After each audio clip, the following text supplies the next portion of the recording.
Selamat siang semuanya. Assalamualaikum warahmatullahi wabarakatuh. Salam. Om Swastiastu. Namo Buddhaya. Salam kebajikan. Yang ketonga brola lugulere, orang tua lautana pi lewodaton wailolong, tanah umum Roli Bala. Yang saya hormati Bapak Kepala Desa Wailolong bersama Ibu Kepala Desa, Ketua Tim Penggerak PKK Desa Wailolong, beserta seluruh aparat Desa Wailolong. Yang saya hormati Ketua dan anggota BPD Desa Wailolong, yang saya hormati para ketua lingkungan dan ketua RT se-Desa Wailolong, yang saya hormati para kepala desa dan BPD se-Kecamatan Ile Mandiri yang berkesempatan hadir, yang saya hormati para orang tua, orang muda, siswa-siswi, adik-adik semuanya, singkatnya seluruh masyarakat Desa Wailolong yang saya cintai. Yang saya hormati Pak Camat Ile Mandiri bersama Ibu Ketua Tim Penggerak PKK Kecamatan Ile Mandiri beserta seluruh jajaran kantor Camat Ile Mandiri. Yang saya hormati Kepala Puskesmas Waimana, itu ujungnya di sana, ekornya di sini, kepala di sana, ekornya di sini ya, beserta seluruh nakes dari Puskesmas Wailolong. Hari ini kita sampai agak tengah malam. Jadi para nakes tidak boleh ada yang meninggalkan kaki dari wilayah ini.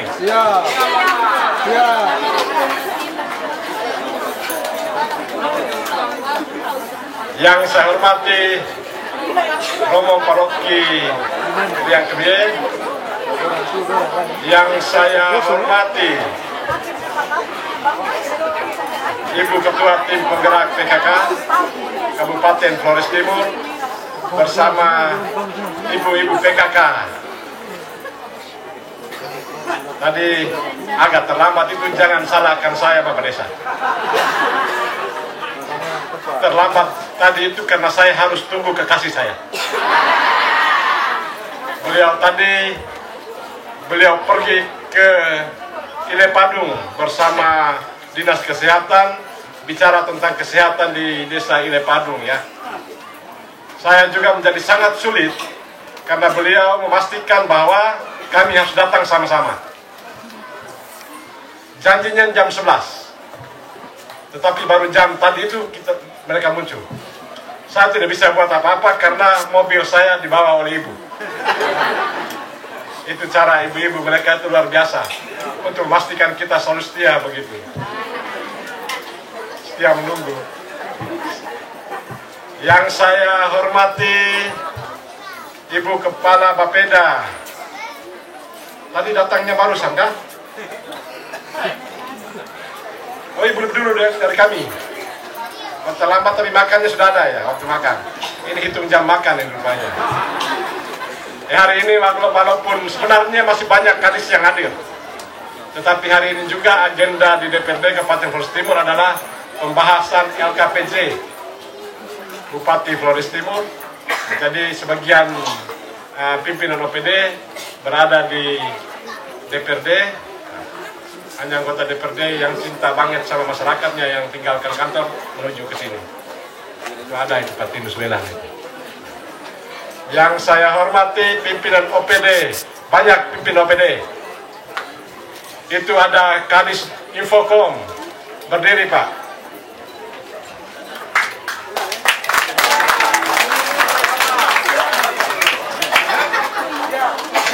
Tadi itu saya bilang mereka, rugi kalau tidak foto bersama ke Barek di Wailolong. karena kebetulan beliau ini sudah lebih dari 1 tahun.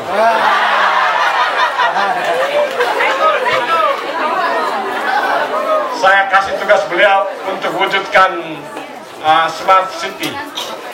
Dan salah satu kepentingan daripada Smart City adalah bagaimana pembangunan kesehatan dan pendidikan menjadi lebih mudah dan lebih maksimal. Ya, saya sudah kasih tugas. Selesainya setelah saya berhenti nanti ya.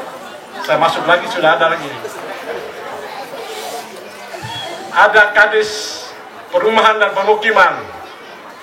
Silakan berdiri. Nah, lihat ke belakang sana.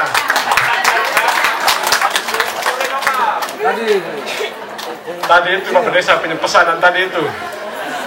Nah, belum masuk kok. Wailolong.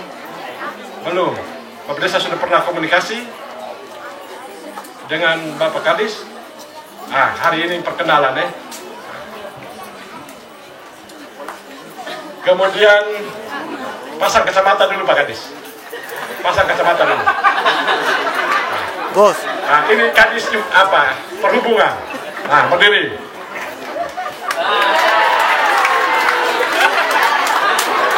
Tadi kami macet sedikit di Pasar Oka. Beliau turun memakai kacamata. Banyak sekali sopir di Larantuka, di Flores Timur. Tapi sopir dari Badu paling banyak di semua desa di Flores Timur. Benar ya? Pak Kadis, tolong perhatikan mereka. Kemudian Kadis Sosial, Pak Johnson Dias. Pak Johnson, nanti saya titip sesuatu ya, untuk tahun depan. Bagi ibu-ibu di 9 RT yang ada di Desa Badu ini ya. Nanti saya titip sebentar baru saya ngomong lah. Ada Kadis satu lagi ini, Kadis Naker Trans, berdiri dulu. Nah, angkat tangan itu, ulang lagi angkat tangannya enak.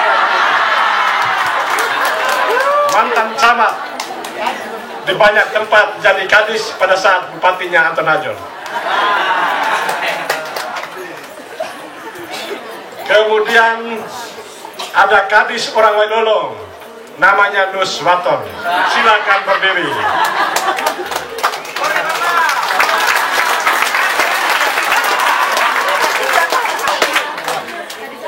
Kalau urusan pendataan anak baru lahir, belum beres juga, keberhasilannya masih kurang.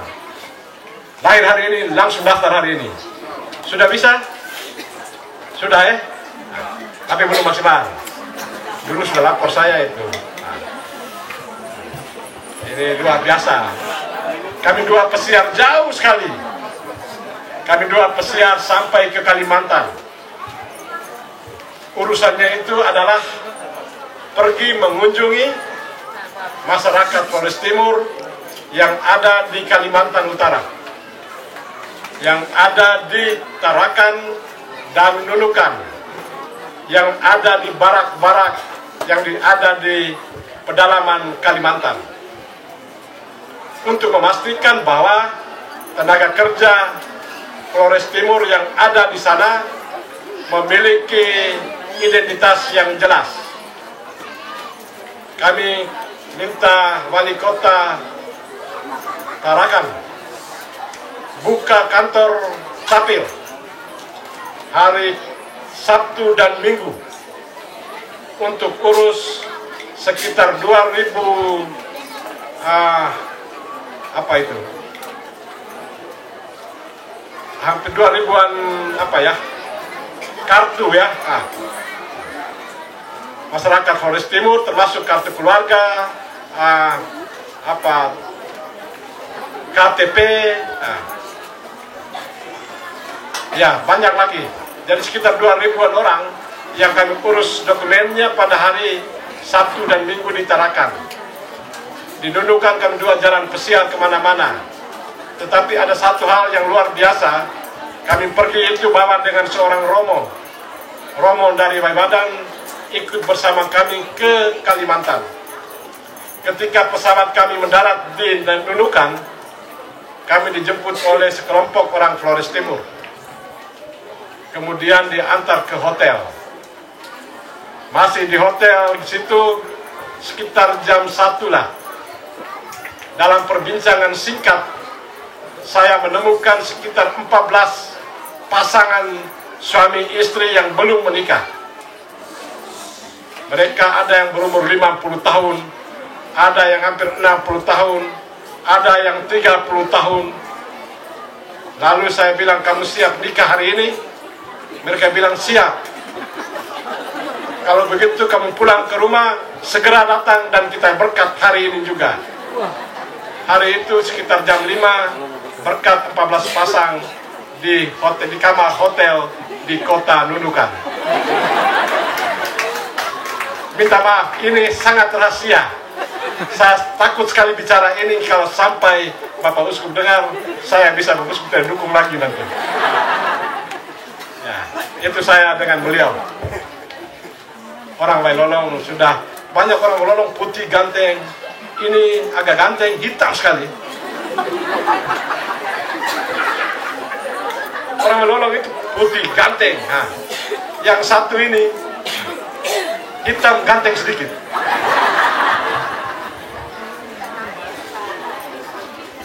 Ya, tapi istrinya terus melihat beliau gitu. Perubahan seperti apa yang terjadi di wajahnya, ibunya sudah lihat. Ya, banyak juga wartawan yang ikut serta ini, yang ada di rombongan sana. Kalau yang satu ini kalah dari Watu Tutu. Kalau di Watu Tutu itu ada satu ruangan khusus, bangunan khusus untuk pers. Nah, itu tenda tersendiri. Bapak Kades Watu Tutu mana ya? Ada. Kadesnya nah, itu pers merasa begitu luar biasa. Mereka selalu menceritakan tentang Watu Tutu. Nah, hari ini mereka ada di pojokan situ yang juga luar biasa. Ini ada metro, ada TVRI, dan masih banyak lagi ya. Hari ini adalah hari STBM atau hari kenangan ya. Campur kok. Tetapi saya harus menyampaikan dengan jujur bahwa saya senang berada di sini. Di sini di tahun 98. Di sini ya. Nah, ini protokol itu ada itu. Waktu itu saya jalan dari di desa-desa di Flores Timur sampai ke Lembata, bentuk ranting-ranting PDI Pro Mega. Sampai di sini, waktu itu saya masih muda, berhabis kuliah, omongnya gara-gara sekali KKN semua, karena waktu itu baru habis dengan reformasi. Jadi saya bicara tentang KKN, protokolnya kemudian sambut. Beliau ini protokol dari dulu. Dia bilang, ini Pak Anton yang datang bentuk partai, kita harus ikut Ibu Mega untuk basmi KKN. Kalau Pak Anton datang dengan itu KKN di Wailolong ini, artinya keluarga kecil Nasare. Nah, waktu itu beliau omong begitu. Padahal kalau saya selalu kampanye kemana-mana, anak paling kurang 5, tidak boleh 2. Yang penting direncanakan dengan baik, supaya orang tua harus menyiapkan kehidupan anak-anaknya sesuai dengan kemampuan dia melahirkannya. Jangan membatasi kelahiran 2 saja, padahal kemampuannya 10 begitu. Ya Pak Bidan ya. Tadi lagu yang dinyanyi oleh Pak Bidan tadi, karya dari Fajar Band. Lagu itu lagu yang luar biasa. Saya tidak tahu ketika sang pengarang mengarang lagu itu, siapakah Ina baginya. Tapi ketika saya mendengar itu, saya melihat Ina sebagai tanah Flores Timur. Tentang Wata di Kemang, yang habis ibu harus pergi ke pasar. Tentang bayi yang kakek ibu harus pergi ke jalan. Bergerombolan biasanya air di pinggir jalan itu.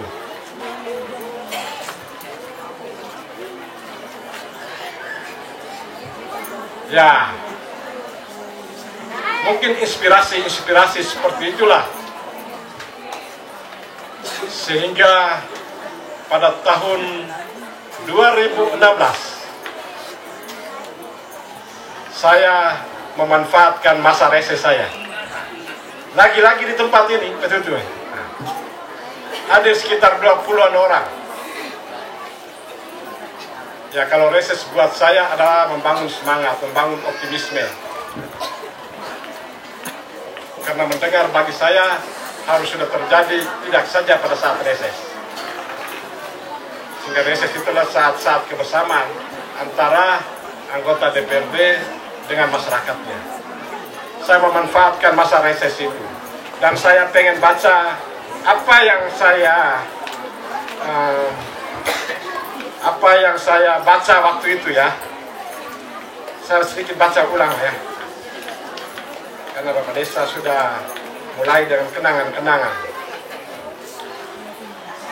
Jadi lembaran itu setelah saya baca, saya fotokopi dan mulai dari sini saya membagikannya ke seluruh Flores Timur saat itu. Surat terbuka. Yang saya hormati kader dan simpatisan PDI Perjuangan serta seluruh warga masyarakat Flores Timur dimanapun berada. Setahun lagi Flores Timur melaksanakan pilkada. Geliat politik, tidak marah ya kalau saya baca ulang ya. Yo plenen terbaik take. Pasantilu ketake. Kalau yang paling suka pasantilu kalau darahnya.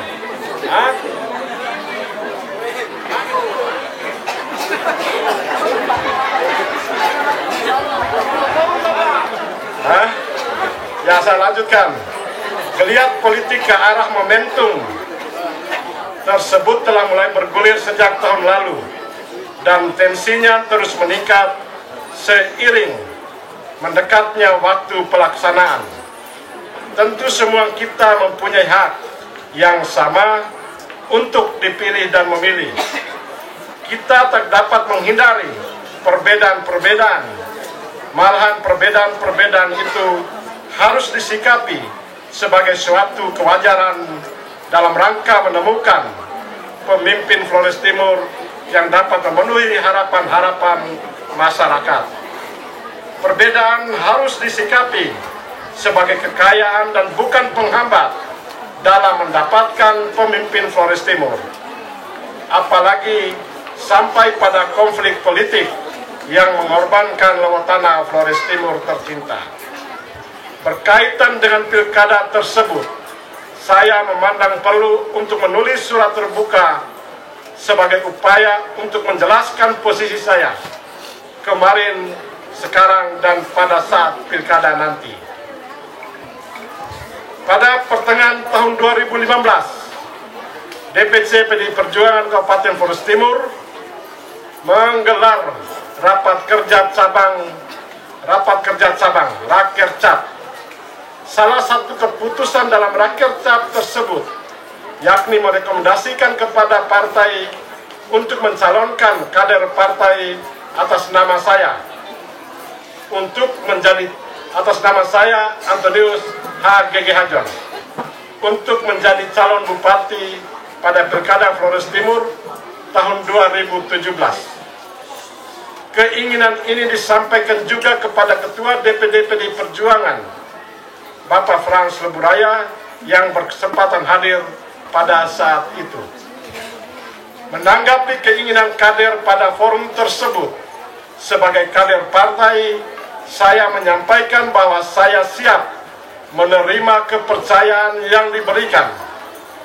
Namun, kepastian baru akan saya sampaikan apabila sudah dilaksanakan konsolidasi partai sampai ke tingkat anak ranting. Karena itu adalah kekuatan dasar saya. Selama setengah tahun terakhir ini, struktural sampai ke tingkat anak cabang terus dilaksanakan. Sebagian besar ranting telah membentuk kepengurusan salah satu ketua ranting itu adalah Kepala Desa Wailolong saat ini. Ya, jadi dulu saya punya ketua ranting Wailolong adalah Kepala Desa Wailolong saat ini. Terima kasih Bapak mantan ketua ranting.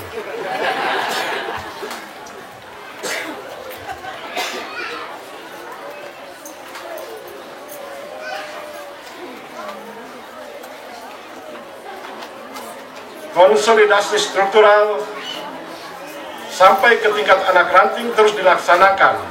Sebagian besar ranting telah membentuk kepengurusan tingkat anak ranting sesuai dengan janji yang sudah saya sampaikan pada saat rakernas tersebut di atas. Maka di awal tahun 2016 ini saya menegaskan bahwa saya Antonius H.G.G. Hajon siap menjadi calon Bupati PDI Perjuangan Kabupaten Flores Timur tahun 2017 untuk periode 2017-2022. Ini surat pada saat itu. Demikian surat tersebut ini saya sampaikan untuk diketahui. Diharapkan penyampaian ini dapat meluruskan berbagai informasi yang sudah sedang dan mungkin akan disebar oleh beberapa pihak dengan tujuan tertentu. Surat terbuka ini saya tulis terinspirasi ketika berada di bekas kebun mente, berada di bekas kebun jagung yang kini telah dipenuhi dengan tanaman mente berdesakan. Ketika menuruni jalan yang menunggu untuk dipoles, ketika menyinggahi kebun sayur yang lagi disiangi sepasang suami istri, yang kemudian bercerita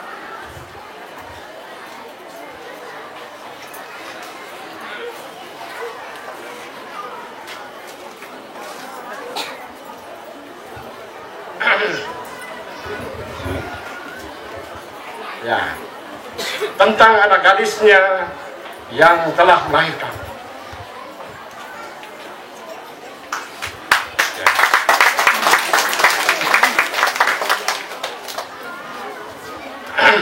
Ketika menjumpai sekelompok orang muda yang melaju bergerombol, entah menuju kemana, dan mengakhirinya di tepi pantai indah memandang lautan yang terus menunggu. Wailolong, 7 Januari 2016.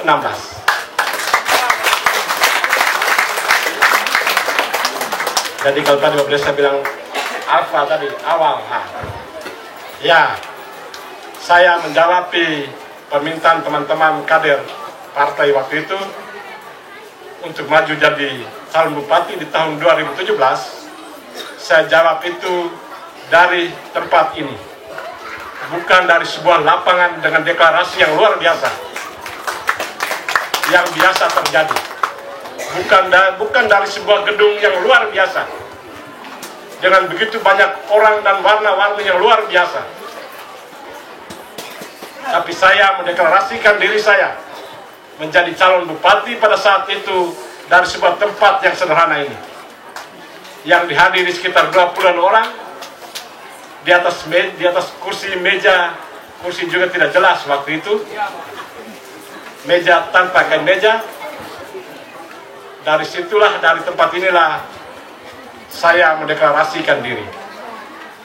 Alinea yang terakhir tadi itu kemudian menginspirasikan saya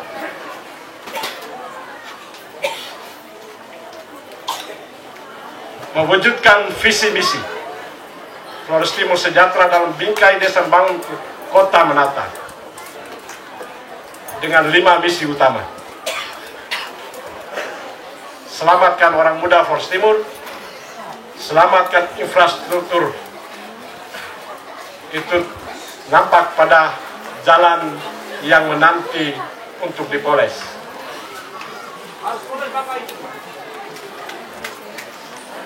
Selamatkan tanaman rakyat dari bekas kebun jagung. Dulu orang hidup dari jagung, dan jagung itu ada di kebang-kebang.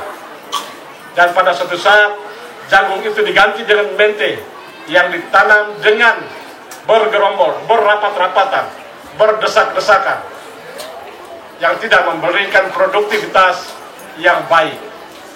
Itu gambaran tentang tanaman rakyat Flores Timur. Misi keempat, selamatkan laut. Dan misi kelima, reformasi birokrasi. Didukung dengan 3 kebijakan di bidang pendidikan, kesehatan, dan pariwisata. Jadi kalau Pak, mereka biasa deklarasi di saya deklarasinya di sini untuk maju jadi Bupati Flores Timur.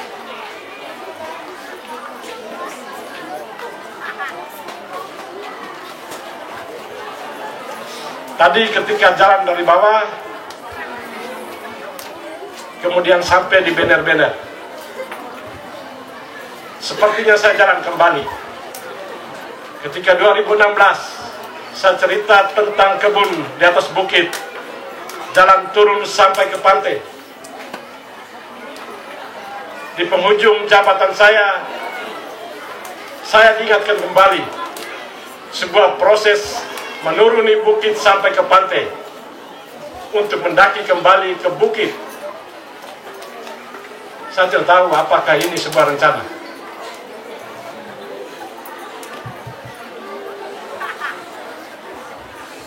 Tapi seperti yang saya bilang tadi,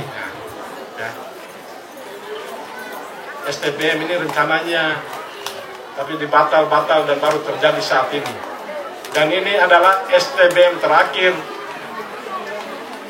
Bupati Flores Timur periode 2017-2022. Jadi ketika melihat Bener-Bener, seperti saya melihat kembali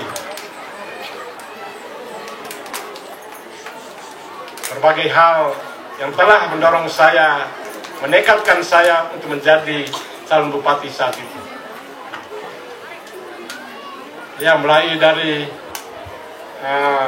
misi pertama di Bener pertama, Bener kedua, misi kedua, Bener ketiga, misi ketiga, sampai misi kelima. Saya seperti diingatkan kembali. Engkau sudah pergi, engkau sudah lakukan, sekarang saatnya kau pulang, untuk kemudian menunggu lagi waktunya. Jadi pergi, pulang, melihat kembali. LKPJ itu laporan keterangan pertanggungjawaban, ya. Nanti di tanggal 22 itu saya akan menyampaikan Pak Yordan, memori jabatan, apa yang telah saya lakukan selama 5 tahun menjadi bupati, menjadi bupati di Flores Timur. Nah, ya sudah, terima kasih Bapak Desa sudah menginspirasi saya tadi dengan banner-bannernya. Saya memang seperti tadi saya sampaikan bahwa saya senang berada di sini. Ya, terima kasih kepada sambutan yang luar biasa tadi. Walaupun jalannya itu sampai keringat-keringat kita dari bawah tadi. Rupanya Bapak Desa mau menyampaikan kepada saya, ketika mulai waktu itu, memang kita berat sekali. Ya, maka perjalanan pulang tadi juga berat sekali. Ada berapa kelompok tariannya tadi, ya. Dan selama 5 tahun itu, saya memang fokus dengan misi dan kebijakan-kebijakan. Mulai dari misi pertama, misi kedua, misi ketiga, misi keempat, misi kelima. Memang dalam perjalanan juga banyak sekali tantangan-tantangan. Banyak sekali tantangan. Tapi tantangan yang paling berat menurut saya adalah ketika Flores Timur, dunia, ya, kedatangan tamu yang namanya COVID-19. Itu adalah tantangan yang paling besar dalam mewujudkan visi dan misi 2017-2022. Tetapi dalam tantangan yang luar biasa itu, saya kira juga misi-misi tetap dilakukan. Sehingga pada berbagai kesempatan saya selalu berusaha menyampaikan terima kasih dan minta maaf kepada ASN Flores Timur. Karena saya buat pengurangan yang cukup banyak terhadap anggaran di setiap OPD berbiasa sebelum saya jadi Bupati Flores Timur. Karena hanya dengan cara demikian kita bisa menyisihkan anggaran untuk melakukan apa yang menjadi misi kita bersama. 5 misi tadi. Ya, setiap kesempatan saya menyampaikan mohon maaf kepada ASN Flores Timur. Perjalanan dikurangi, ini dikurangi, ini dikurangi.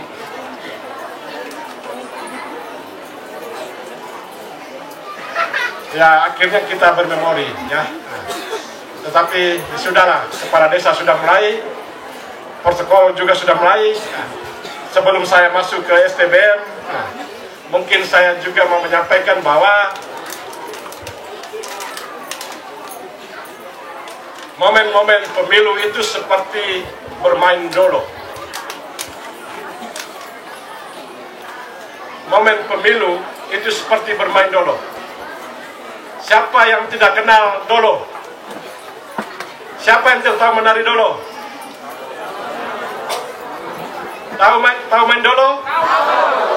Tahu main dolo? Tahu main dolo? Tahu tidak main dolo? Pinek ini. Tahu main dolo? Arena politik di Flores Timur itu seperti main dolo. Perpaduan antara musik, gerak, dan langkah.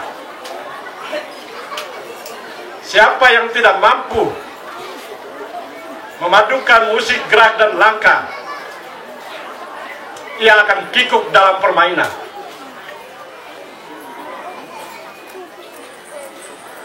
Siapa yang tidak mampu mensinergikan antara musik, gerak, dan langkah, ia akan kikuk dalam permainan. Siapa yang terlanjur mendahului bermain, semoga dia tidak capek di akhir permainan.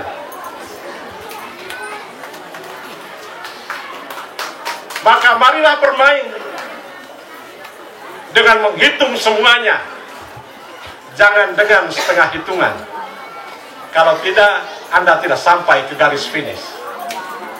Saya adalah pemain dolo, dan saya akan tetap bermain dolo di tahun 2024. Mau main dolo dengan saya, orang Melolok? Mau main dolo dengan saya, orang Ile Mandiri? Kepala Desa Lamatutu? Mau main dolo dengan saya? Kepala Tutu? Wai mana dua, Bapak Bie? Siap, Pak. Muda Keputu? Siap. Lohala? Siap. Lagu Bereun Jilid 2 nanti.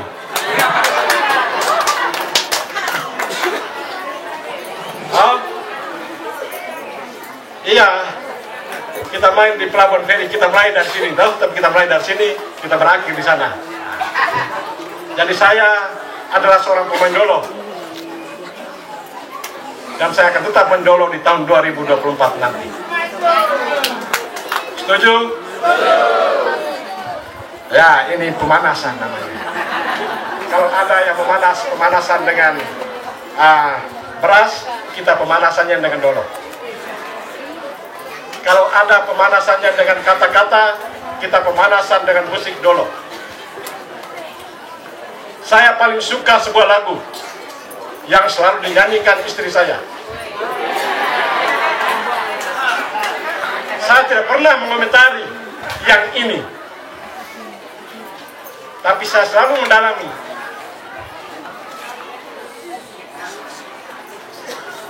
Terkadang saya berpikir, Ibu kalau nyanyi ini terus orang berpikir saya macam-macam ini.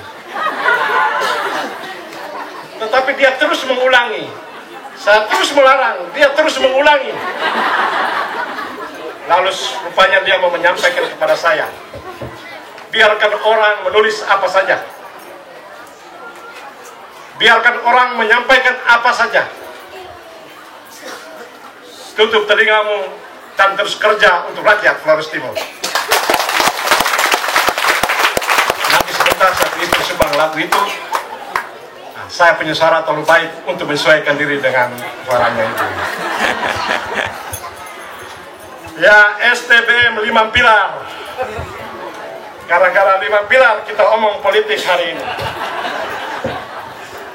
Wah, ya.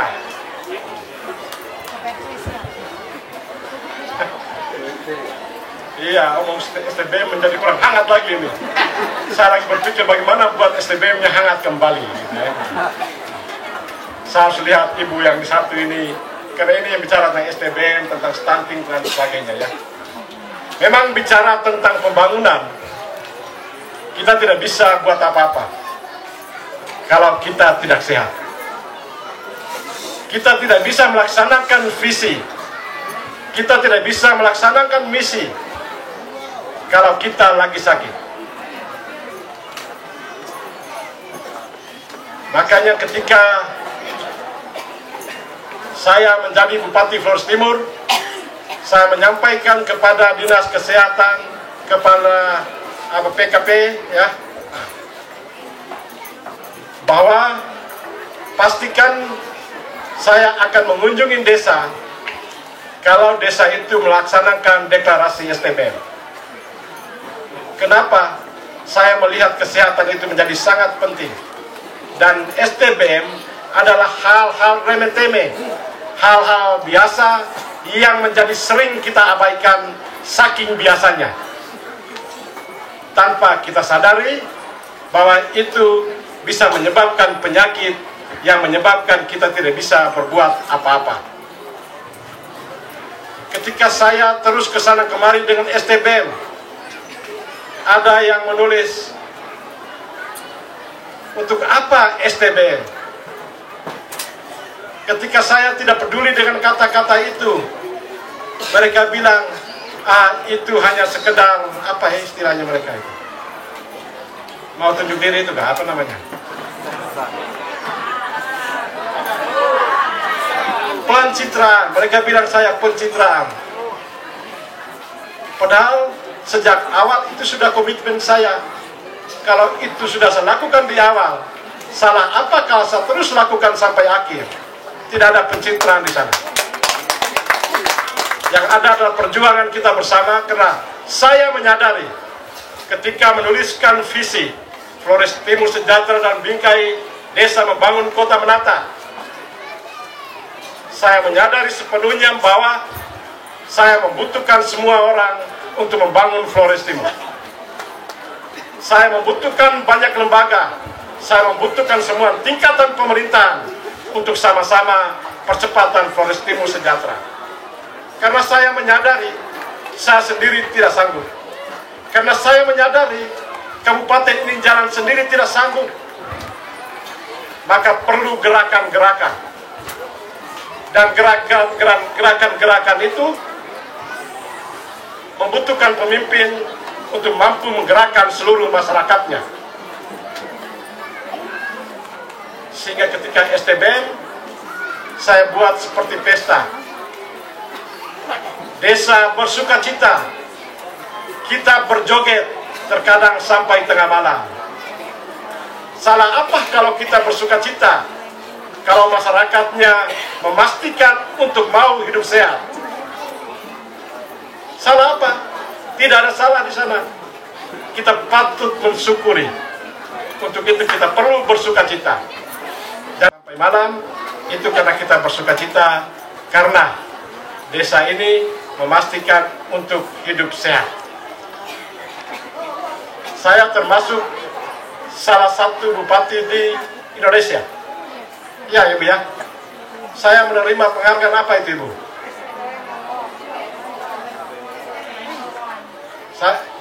Protim sebagai menerima STBM Award. Nah, saya dianggap sebagai pemimpin. Ya, Ibu, pemimpin yang terbaik dalam melaksanakan program STBM. Rupanya karena kita pesta terus itu ya. Ya tapi itulah cara saya menggerakkan. Dengan memastikan bahwa saya hadir di setiap desa kalau mereka laksanakan STBM. Para kepala desa mulai menyiapkan diri. Kalau begitu kita buat supaya Bapak Bupati datang. Buat yang pertama, WC semua sudah genap atau belum? Setiap rumah sudah punya jamban atau belum? Warga desa bersiap-siap. Kalau tidak ada uang, Kader Posyandu, orang muda bergerak bersama. Gali lubang bersama, buat WC untuk kepala keluarga atau untuk rumah tangga yang belum punya WC. Berharap supaya saya dapat mengunjungi desa. Mereka menyiapkan sarana prasarana untuk cuci tangan. Mereka menyiapkan sarana untuk bisa terlaksananya pengolahan sampah rumah tangga. Mereka menyiapkan sarana untuk limbah cair rumah tangga. Mereka penuh semangat. Itulah gerakan untuk menggerakkan seluruh masyarakat. Sama-sama kita bekerja untuk percepatan Polres Timur sejahtera. Jadi saya tidak sekedar kunjungi desa, tidak sekedar kita deklarasi STBM, tidak. Saya sementara menggerakkan seluruh masyarakat. Bukan untuk kenal saya. Kalau kenal saya sudah pasti. Tapi untuk mari kita sama-sama melaksanakan pola hidup sehat dengan dimulai menyiapkan sarana prasarananya. Dan saya senang bahwa di semua desa yang saya deklarasikan, termasuk di Wailolong hari ini, pilar pertama telah dilaksanakan. Terkadang desa keluarkan dana dari dana desa. Terima kasih kepada para kepala desa, kepada Bapak Desa dan mantan Bapak Desa. Tadi beliau juga menyampaikan terima kasih kepada kepala desa sebelumnya.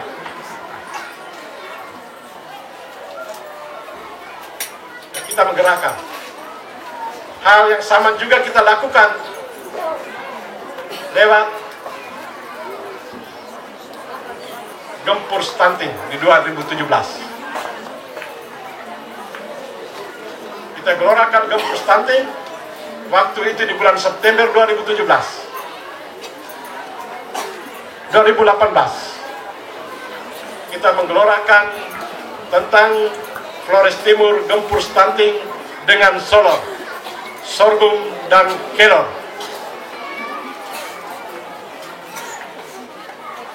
Flores Timur saat itu sekitar 32%, urutan kesekian di Nusa Tenggara Timur.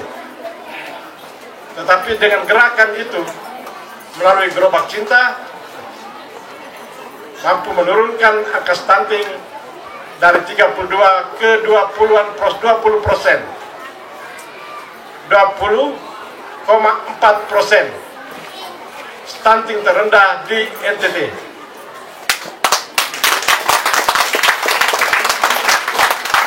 Ini bukan saya sendiri yang bekerja, tidak. Tapi seorang pemimpin, dia harus mampu menggerakkan, membangun semangat seluruh. Untuk mari sama-sama kita gerak. Kader Posyandu, PKK, tenaga kesehatan, semua bergerak. Untuk apa? Untuk stunting.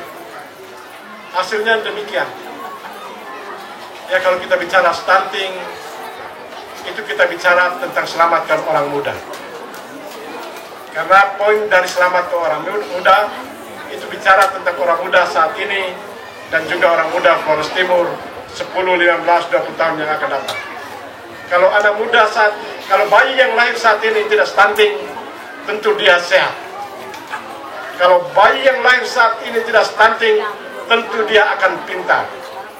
Tapi kalau bayi yang lahir saat ini stunting, sangat pasti dia akan tidak sehat, dan sangat pasti pula dia akan tidak pintar. Supaya Flores Timur 15-20 tahun yang akan datang sehat dan pintar semua, maka anak yang lahir hari ini dia harus bebas dari stunting. Dia berhubungan langsung dengan STBM, berhubungan langsung karena orang tua yang memiliki penyakit-penyakit tertentu yang dihasilkan dari pola hidup tidak sehat